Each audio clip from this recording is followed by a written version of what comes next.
Hey, if you're looking for your next digital nomad destination, maybe like a nice tranquil spot to slow travel, well, today we're going to dive into Bansko, Bulgaria, a destination with a lot to offer, also maybe a few surprises that you want to know about as well. From language barriers to Bulgaria now being part of the Schengen area, we're going to cover 10 cons to help you decide if Bansko should be your next destination.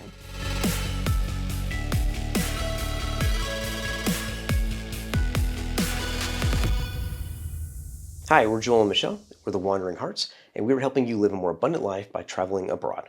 Now, we've actually been traveling full-time since 2019. So today we're going to go over some cons to help you decide if Bansko should be on your list. You don't have to be a digital nomad to actually be able to enjoy Bansko. We know a lot of other slow travelers that, even like ourselves, actually, that have spent time there. In fact, we've actually lived in Bansko the last 3 summers, so it can give you an idea how much we actually do enjoy it.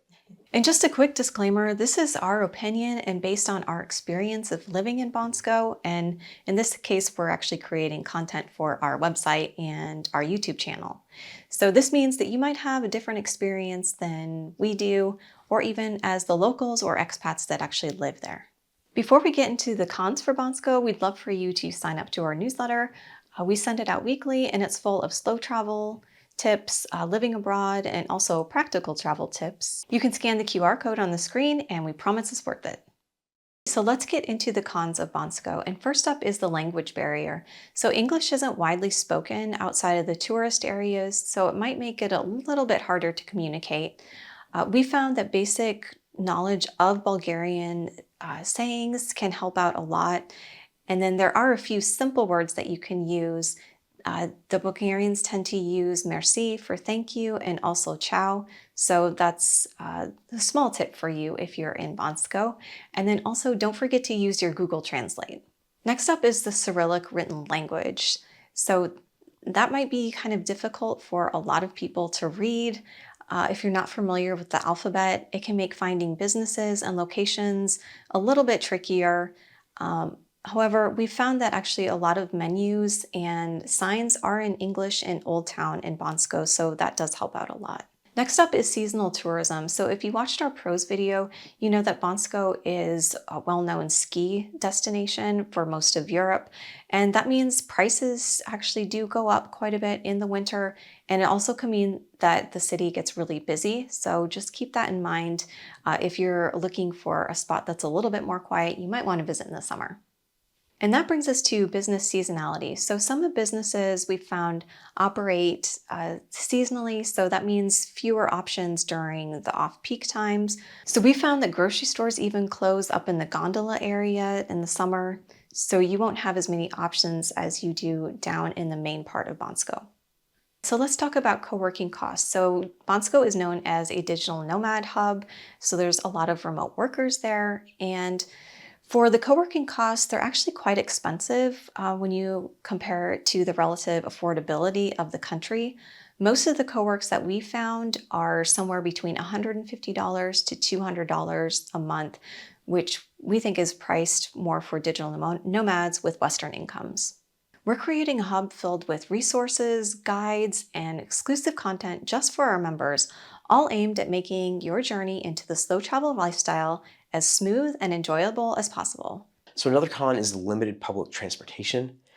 Public transportation options in Bansko and in the local area are pretty limited. There is a commuter train available that goes from Roslag, or to Roslag rather, from Bansko. And there is a seasonal bus that can take you from town all the way up to the top of Virenhut, which is in the Pirin Mountains. Now, I will say, though, there is actually a plethora of bus options available that can take you to other small regional cities as well as larger cities like Sofia. Now, that brings us to limited taxis as well as ride shares. And the taxis in town are going to be a little bit more expensive, especially when compared to cities like Sofia or other, which are the bigger cities. In fact, it's going to cost you between 10 and 12 leva per trip in Bansko, and that's maybe going like less than 2 kilometers. Whereas in the big city like Sofia, you can go for like almost 2 or 3 times the distance for the same price. Another thing is that most are cash-based, and there's not really any ride shares available. However, there is a taxi app that you can use, which is think only came online here last year, and that is called Taxi Stars.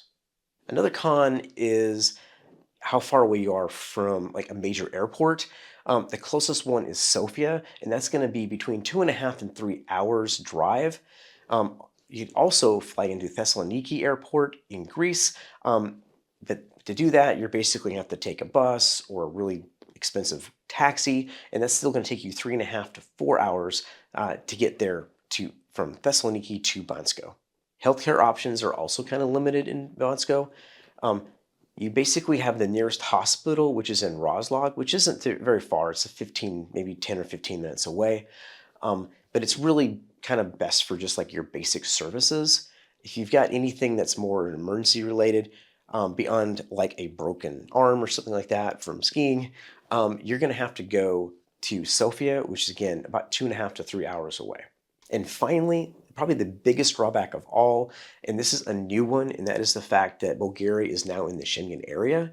So for citizens of over 60 different countries who have visa-free travel, you are going to be limited to spending 90 out of 180 days in the whole of the Schengen area, which pretty much takes up most of Europe.